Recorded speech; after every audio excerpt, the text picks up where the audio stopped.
Quero convidar a igreja para abrir a palavra do Senhor em 1 Samuel, no capítulo 1, e com isso eu tenho que fazer o agradecimento mais importante dessa manhã a todas as mães que fazem parte da história dessa igreja e que certamente são o motivo maior da nossa gratidão nessa manhã.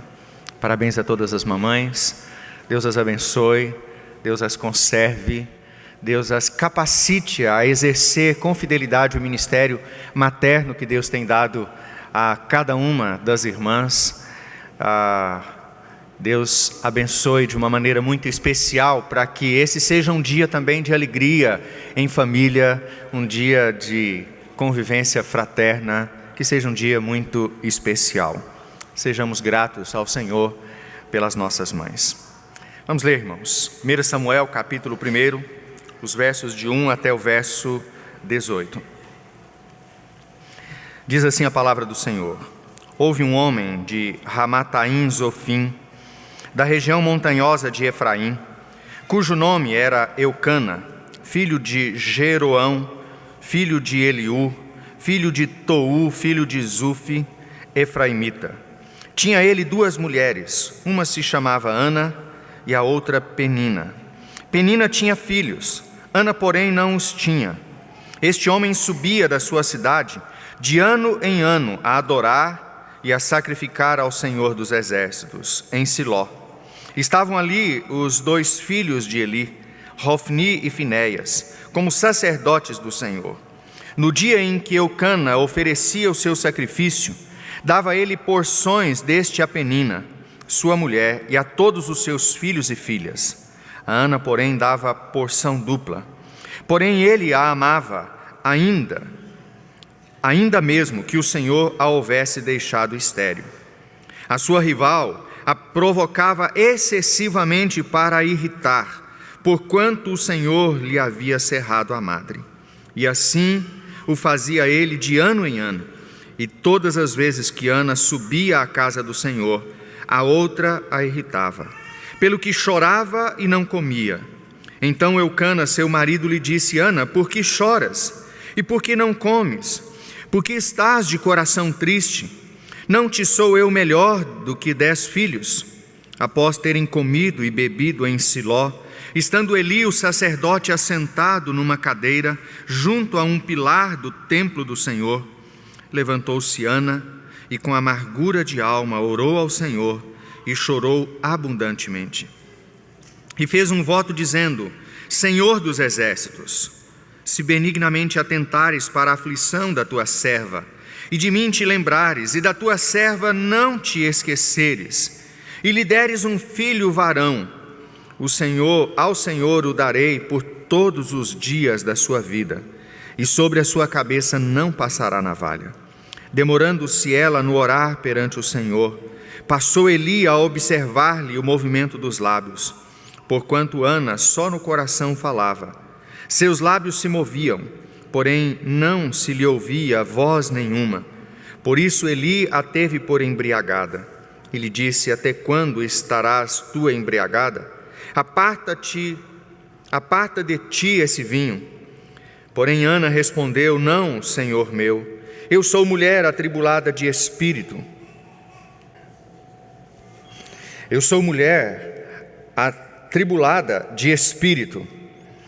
Não bebi nem vinho nem bebida forte, porém venho derramando a minha alma perante o Senhor. Não tenhas, pois, a tua serva por filha de Belial, porque pelo excesso da minha ansiedade e da minha aflição é que tenho falado até agora. Então lhe respondeu Eli: Vai-te em paz, e o Deus de Israel te conceda a petição que lhe fizeste. E disse ela: Ache a tua serva mercê diante de ti. Assim a mulher se foi seu caminho e comeu, e o seu semblante já não era triste. Vamos orar ao Senhor, irmãos. Pai, nós queremos te agradecer pela tua palavra, por tanta riqueza de ensino, de correção, de educação na justiça do Senhor e de conhecimento do Deus verdadeiro, do Deus que pode todas as coisas que nós encontramos nela. Nessa hora nós suplicamos, ó Deus, fale conosco e usa de misericórdia para com o teu povo nessa manhã, para que ao meditarmos nas Escrituras, ó Deus, que o teu povo seja edificado, que o teu povo seja, ó Deus, ensinado e que o Senhor seja glorificado em todas as coisas. Nós oramos humildemente em nome do Senhor Jesus. Amém, Pai. Amém. Irmãos, quero compartilhar um pouquinho com a igreja nessa manhã sobre essa mulher extraordinária e que a Bíblia fala tão pouco dela, mas no pouco que a Bíblia fala dessa mulher, nós temos coisas extremamente importantes a aprender como ela. Ela certamente nessa manhã, nesse Dia das Mães, ela pode ser um grande exemplo e um grande estímulo para cada uma das mães aqui presentes. Mas ao olhar para a vida de Ana como filhos, nós também aprendemos coisas importantes a respeito daquilo que realmente move o coração de uma mãe que ama ao Senhor acima de todas as coisas, acima até do seu próprio filho. Nós estamos o texto que nós acabamos de ler descreve um daqueles momentos atribulados do período dos juízes, em que Israel muitas vezes passou por um afastamento do Senhor, dos caminhos do Senhor, um esquecimento da palavra de Deus, e também momentos em que Israel, por consequência disso, sofreu consequências, sofreu danos em relação a isso. Ao contrário dos demais juízes, nós não temos no início da descrição da história de Samuel nenhuma menção de que Israel está sofrendo alguma coisa que possa levar à necessidade de um juiz. A história de Samuel começa diferente dos demais juízes, porque começa narrando a história do nascimento desse moço. Aparentemente, a primeira conclusão que nós podemos chegar é que o nascimento de Samuel é descrito assim, porque Deus permitiu que Ana passasse por todas essas circunstâncias para servir de exemplo para nós, o que pode ser verdade, o que certamente é verdade, mas nós sabemos que o mais importante que nós temos nessa descrição é o fato de que Deus quer deixar claro que Ele é o Senhor de todas as coisas, e que antes mesmo que houvesse uma necessidade, antes mesmo que houvesse uma situação de crise, Deus já estava preparando os meios para que isso pudesse ser tratado, resolvido e os propósitos dele pudessem ser cumpridos. Outro exemplo que nós temos nas Escrituras, semelhante a esse, é, por exemplo, do povo de Israel lá no Egito. O povo de Israel vai para o Egito depois que Deus preparou todas as coisas. Aparentemente, toda a história de José é narrada na ida dele para o Egito na forma de uma grande injustiça. Mas depois a gente descobre que aquilo que parecia uma grande injustiça, na verdade, era ação e obra de Deus para fazer cumprir os seus propósitos e fazer com que o seu povo fosse preservado, a descendência que Deus havia preparado pudesse continuar a existir e o povo pudesse continuar sendo conhecido como o povo do Senhor. A história de Samuel começa com a narração de quem é seu pai e sua mãe.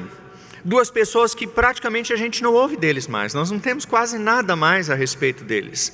Nós temos uma pequena biografia dos antepassados de Eucana aqui, e de Ana praticamente nós não temos absolutamente nada. O que importa no início dessa história é que a narração começa descrevendo uma situação peculiar. Eucana era um homem temente a Deus, que anualmente cumpria suas obrigações religiosas, indo até Siló, oferecendo sacrifício, mas ele era um homem que tinha duas mulheres e isso gerou dentro da sua casa uma situação de instabilidade e de conflito. O texto diz aqui que simplesmente diz aqui que esse homem tinha 2 mulheres e que uma tinha filhos e filhas. Não era só, a Penina não tinha apenas um filho.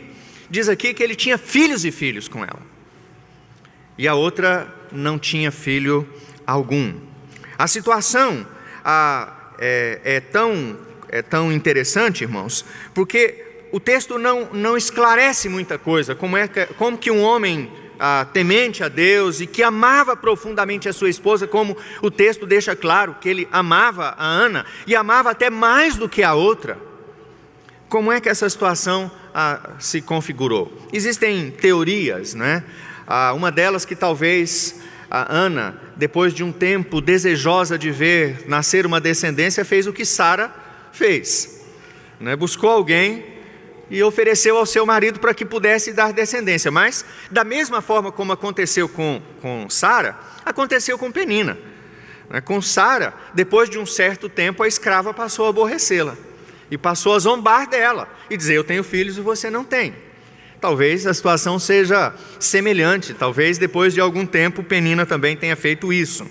Talvez isso seja fruto de um ambiente cultural onde essas coisas eram comuns. Não importa.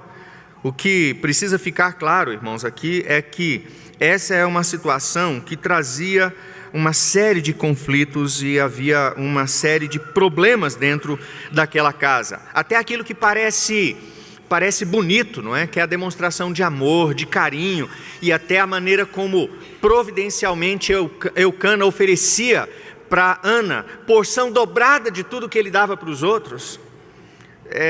Isso mostra um desajuste dentro de casa, onde uns merecem mais do que outros, uns têm mais do que outros, e isso não importa se é em termos do sentimento, do amor, ou é em termos da porção que cada um recebia. Isso gerava mais problemas ainda, porque certamente Penina se sentia ainda mais enciumada, e dizia: por que ela ganha mais se eu é que dou filhos a ele? Então, isso não é uma situação que vale a pena ser repetido. Isso não está aqui para ser normativo para nós, pelo contrário, está aqui para dizer que no ambiente do lar as coisas não podem acontecer, elas não podem coexistir com essas diferenças. Eu dou mais para um filho do que para o outro, eu dou mais para minha esposa do que para os meus filhos, eu ofereço mais para os meus filhos do que para minha esposa, eu ofereço mais para o meu marido do que para os meus filhos, e assim por diante. Isso sempre vai gerar um problema, porque o amor, na verdade, ele é um dos princípios mais importantes do amor, é que o amor, ele é justo em tudo aquilo que ele faz. O amor, ele não gera essas diferenças e nem acepção de pessoas. Outro fator que vale a pena nós destacarmos aqui é que o fato da irritação que acontecia aqui, no verso 6, por exemplo, nós temos todo o verso 6 entre parênteses. Isso significa que em alguns manuscritos essa frase não existe, e ela está aqui talvez muito mais para dar um reforço que isso era realmente um grande problema, não é? Nós não temos em outro lugar, por exemplo, a expressão provocava excessivamente para irritar. Mas logo no versículo 7, nós temos de novo a expressão irritava, para dizer que isso era uma coisa normal naquela casa. Essas 2 mulheres competiam por isso. E isso gerava no coração de Ana, e curiosamente, no momento em que ela devia se sentir mais orgulhosa, que é quando eles iam para Siló, para o momento do sacrifício, em que ela ganhava a porção dobrada de tudo que a outra ganhava, era para ela se sentir orgulhosa. O texto aqui diz que ela chorava e ela se entristecia muitíssimo. E o seu marido tentava consolar ela, dizendo: olha, por acaso o seu marido não tenho te tratado tão bem? Não sou eu muito melhor do que se você tivesse 10 filhos? Mas ela não queria. E é dessa situação de conflito que nasce o desejo de Ana de se colocar na presença do Senhor e fazer um pedido direto: Senhor, me dá um filho, porque senão não vale a pena continuar vivendo. Me dá um filho, que eu quero eu preciso desse filho. E o mais importante, irmãos, é que dessa situação nasce o pedido, mas dessa situação nasce também o voto dessa mulher, porque era para ela dizer: Senhor, eu quero esse filho para mim, eu necessito desse filho, esse filho vai ficar comigo, esse filho vai ser o testemunho de que eu tenho um filho, de que eu não sou desonrada como uma mulher estéril, esse filho vai ser o sinal de que Penina nunca mais vai poder me irritar. Não, ela diz: Senhor, se o Senhor me der essa bênção, eu prometo que eu vou devolvê-lo ao Senhor por todos os dias da sua vida. Essa mãe pediu um filho para dizer: eu nunca vou conviver com esse filho mais, ele será do Senhor. A Bíblia diz que logo depois de desmamado, ele foi levado para Siló. E é uma situação muito curiosa pensar que o mesmo Eli que julgou tão mal Ana no momento em que ela clamava pelo Senhor, o mesmo Eli que é descrito na Bíblia como um homem que educou tão mal seus filhos, o mesmo Eli que é descrito na Bíblia como alguém que foi leniente e até negligente com as suas obrigações, é o homem que Deus escolhe para educar esse menino, que foi certamente um dos maiores homens de Deus que a Bíblia descreve. Era para Ana dizer: Senhor, eu vou devolver esse filho para o Senhor, mas para aquele sacerdote, jamais. Eu não passo nem perto daquele sacerdote. Ele é mau pai, ele não é um bom sacerdote, ele é negligente com as obrigações dele. Mas ao invés de fazer isso, ela, diante do seu voto, ela vai lá e entrega o seu filho para aquele homem. Sabe, irmãos, a oração de Ana ainda traz alguns aspectos, alguns detalhes importantes para a nossa edificação nessa manhã. O primeiro deles é que diz aqui que Ana se coloca na presença do Senhor com amargura de alma. O que motivou Ana a ir para lá não foi um coração alegre, foi um coração amargurado. Diz aqui: com amargura de alma, ela orou ao Senhor e chorou abundantemente. Eu fico pensando se Ana não orou aqui semelhante ao que Davi faz ao escrever o Salmo 13, e disse: Senhor, até quando, Senhor? Até quando o Senhor não vai me ouvir? Até quando, Senhor, eu vou continuar relutando dentro da minha alma? Até quando, Senhor, o meu inimigo vai continuar se levantando contra mim? Mas com amargura de alma também, irmãos, nós nos colocamos na presença do Senhor. O problema da amargura é quando ela permanece no nosso coração e quando ela é lançada sobre os outros. Mas quando nós lançamos sobre o Senhor todo o nosso fardo, mesmo que seja um fardo de amargura, nós estamos no caminho certo, estamos fazendo a coisa certa. E esse é o primeiro passo para resolvermos o problema no nosso coração. Porque o texto diz aqui, o verso 18 diz que quando Ana saiu dali, já não era mais triste o seu coração. O seu semblante não era mais triste. Ela não sabia se ela ia receber aquele filho, ela não estava grávida ainda. O problema não tinha resolvido. Quem diz que Penina deixou de irritá-la depois que ela orou? Mas ela sai dali com o coração aliviado, porque ela colocou a sua amargura de alma no lugar certo, na presença do Senhor, no altar do Senhor. Segundo, aquela mulher, mesmo diante de uma situação de amargura, ela não era uma mulher cheia de ressentimentos, e ela não se ressentia com facilidade, porque ela não responde mal a Eli quando Eli a julga mal. Ela não despeja a sua amargura em cima do sacerdote, por mais que ele não estivesse certo. Ela simplesmente diz: não é assim, meu Senhor, não é assim. Eu sou uma mulher atribulada, e eu estou aqui orando ao Senhor. Não me tome por filha de Belial, não me tome como alguém que serve a Baal. Eu sou uma serva do Senhor. Não me tome como alguém que não conhece o Deus vivo e verdadeiro. Ela começa a oração dela se referindo a Deus como o Senhor dos exércitos, aquele que guerreia por nós. Matthew Henry, no seu comentário sobre esse texto, ele diz que essa é a primeira vez que alguém usa esse termo para referir-se a Deus. É a primeira vez que alguém chama o Senhor de Deus dos exércitos, Senhor dos exércitos. Ela estava numa batalha e ela sabia que quem lutaria por ela era o Senhor. Então não era ela que iria lutar contra o sacerdote ou contra Penina ou quem quer que seja. Um terceiro aspecto importante dessa oração, irmãos, é que ela é extremamente objetiva. Ela não dá voltas, ela não faz rodeios, ela simplesmente ora ao Senhor. E o texto bíblico no verso 11 não diz que Ana começa orando, o texto diz que Ana faz um voto. O texto não diz, Senhor, se o Senhor fizer tal coisa, não, ela faz um voto. Ela já se compromete com o Senhor desde o início da sua oração. E ela pede diretamente, Senhor, age benignamente, atente benignamente para a aflição da tua serva. Lembre-se de mim e não se esqueça mais da tua serva. E lhe dê um filho varão. E ao Senhor o darei por todos os dias da sua vida, e sobre a sua cabeça não passará navalha.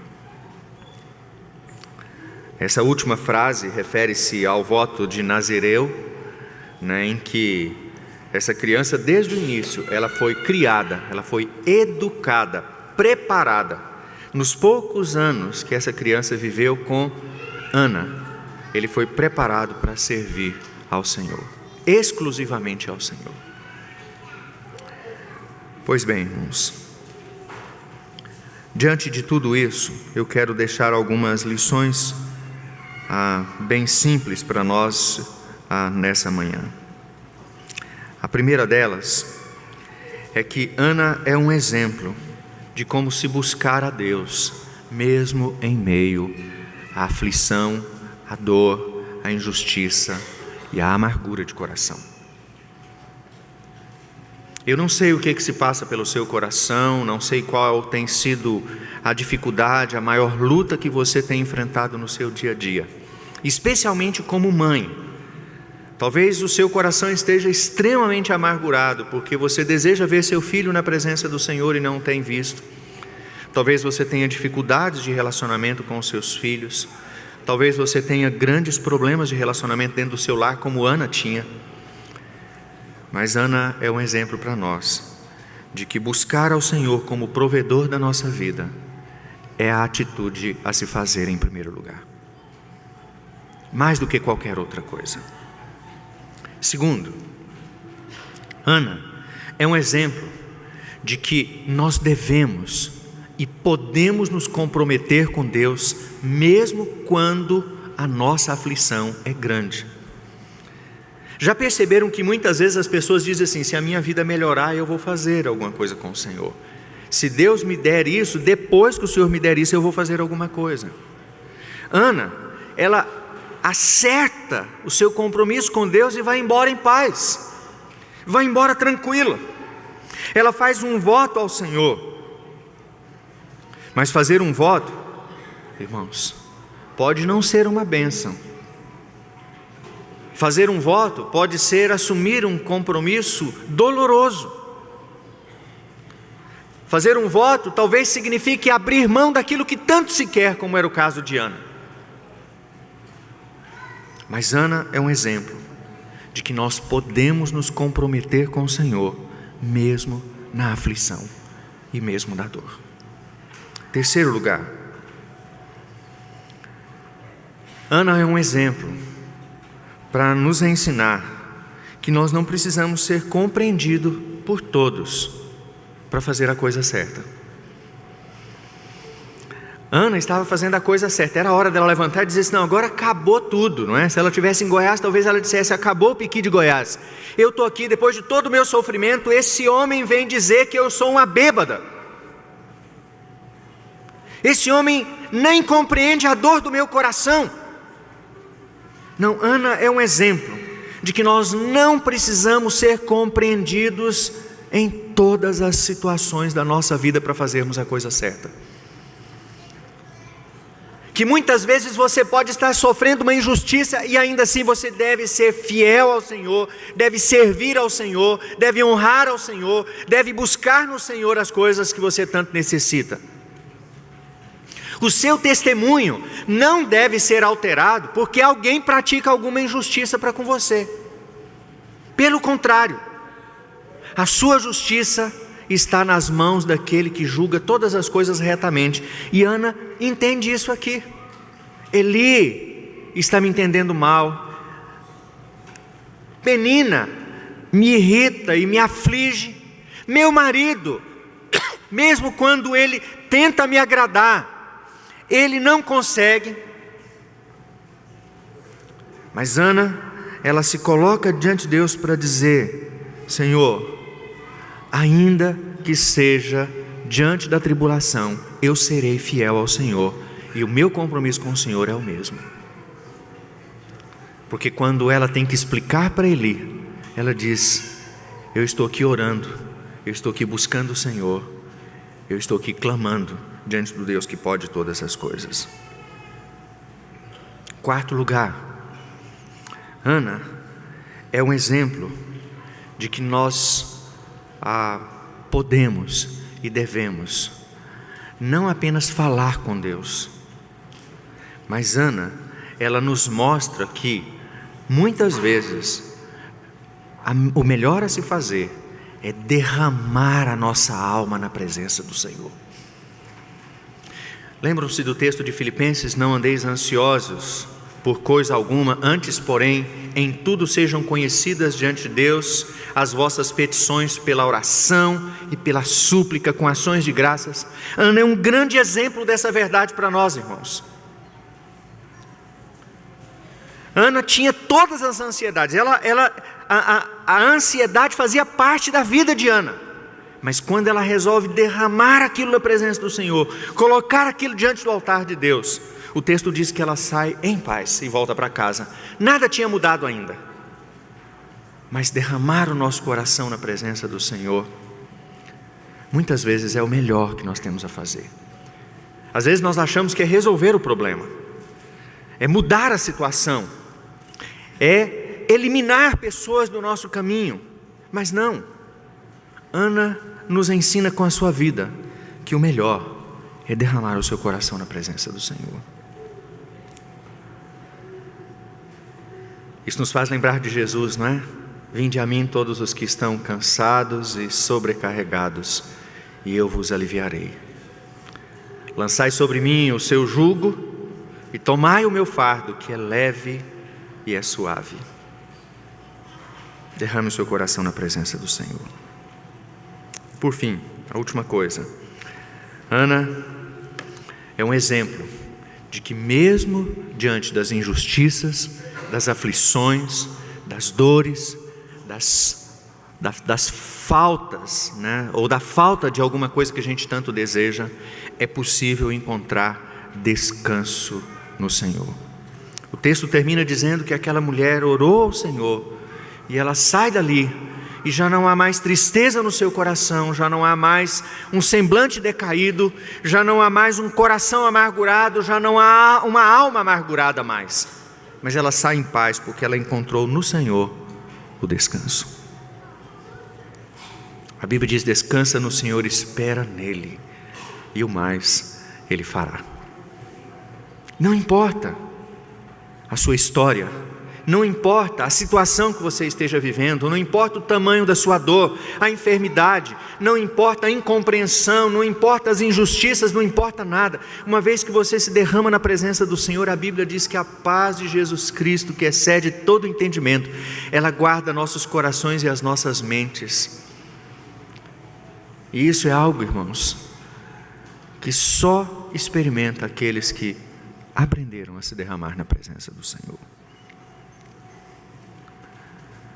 Então, busque ao Senhor e aprendamos, como Ana, a viver nessa dependência de um Deus que pode todas as coisas. Um ano depois, o texto bíblico diz que Ana voltou. Ela não voltou, né? O seu marido voltou e ela ficou em casa. E havia no coração daquela família muita gratidão, porque Deus havia respondido à oração de Ana. Descansa no Senhor, espera nele, e o mais Ele fará. Deus nos abençoe. Amém. Vamos orar. Pai, muitas vezes temos enfrentado situações e dores em que nosso coração, ó Deus, se entristece, nossa alma fica amargurada. Muitas vezes, ó Deus, o caminho que tomamos não é o de irmos até o altar do Senhor e nos derramarmos perante a Tua face, reconhecendo que o Senhor é aquele que domina sobre todas as coisas, é o Senhor dos exércitos, é aquele que guerreia por nós, que luta por nós. Queremos, ó Deus, agradecer pela história de Ana e em nome de Jesus suplicar, ó Pai, que nessa manhã, ó Deus, o exemplo de Ana possa nos auxiliar a enfrentar as dores, as lutas, as dificuldades, as privações, as circunstâncias, ó Deus, desfavoráveis, com um coração alegre e com a certeza de que o Senhor tudo pode e tudo fará. Oramos humildemente no nome de Jesus Cristo, nosso Salvador.